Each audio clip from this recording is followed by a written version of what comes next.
ask is the word in Sanskrit or it is a translation into English? Because I feel uneasy with this word. You are taking a word that in English has certain meaning and you're giving it completely different meaning. I'm sure you're aware of this. Okay, this is a very serious matter, and thank you for bringing this up. It is not only ignorance, there are many words. For your information, because it's just 2 days here, to make it very quick, is that I'm trying to convey a concept which was developed in Asia, and conveying this in a foreign language, which means that I have to borrow words from the foreign language. There, we see that because of which, how the foreign language, for example, English words, ignorance, suffering, miseries, salvation, how these words evolved. They do not evolve just overnight. They evolve very gradually. Even the usage of the same word started to differ, started to change over time. The same word in the proper English context. 13th century, it meant something different. 17th century, it meant something different. Right? For example, like attachment. Right? Today, in the world of technology and emails, attachment is very different.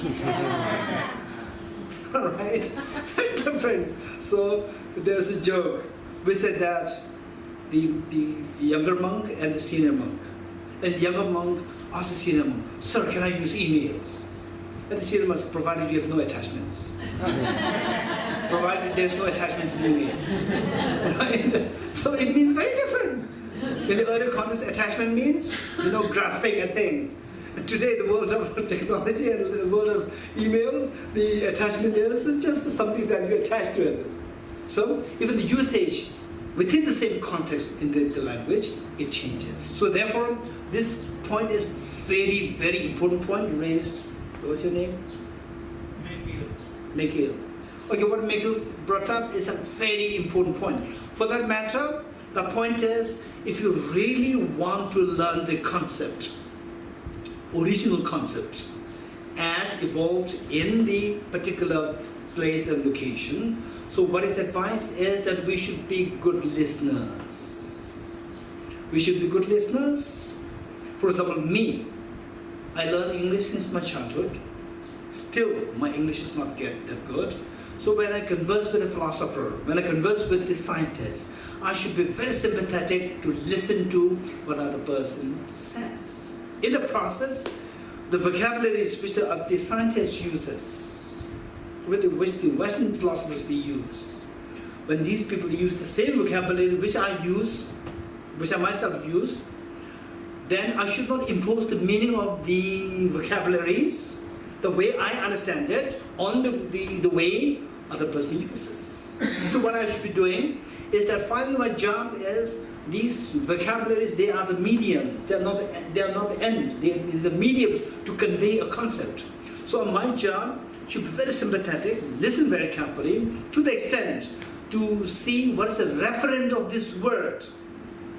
What is the referent which the other person is referring to when the person uses this word. Don't impose the meaning according to how you understand it. Right? If you do that, you will really appreciate the beauty of the concept that other people are bringing to you. So therefore, this is an extremely important point. We should be very sympathetic. Otherwise, this is the same suggestion that I gave yesterday to the host who organized the conference. Very important conference, Perspectives on Consciousness. So the suggestion that I brought up is that all the participants, they should have a pre-meeting where, okay, I'm going to use the technical terms in my talk. So these technical terms, I'm sure you also use these technical terms, but how I use this word means this, consciousness means this, mind means this, perception means this. I have to define it and let other people understand. Okay, so he uses the word perception. I actually am refer to that referent, not as the perception. I call it as attention, right? So this is how we should be very sympathetic, listen to the other person well, so that what you discuss with other people, they exactly, you really exactly are able to convey the message well. Okay, this is a very serious matter. Yeah. So ignorance in the Sanskrit, it is avidya. Avidya. In Japan, it is maripa. What does it mean? Okay. Maripa, ripa means aware. Ripa means to be aware, to know. Ma is the negation. Not no knowledge. Not knowledge. Not know or no knowledge. And then the same word, avidya, the Indian great scholars, they discuss on this, is not just the inter language, it's the intra. Within the same language, all these debates are going there. It's just the passive state of the absence of the knowledge, or it's the distortion of the knowledge. So it's not ignorance, as I understand it. Okay, so what I'm saying is that there's an intra-discussion happening. It's not just inter. It's not just an inter-language, it's an intra-language. Within the same language, there's a discussion happening.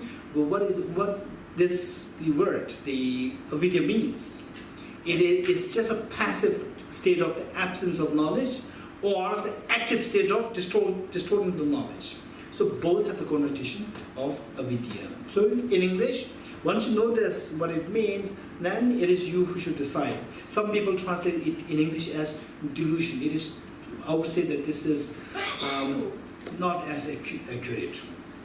Some people translate it as level of awareness, delusion, ignorance. Yeah. But you got any more questions? If not, then the lunch break. Yeah. Okay.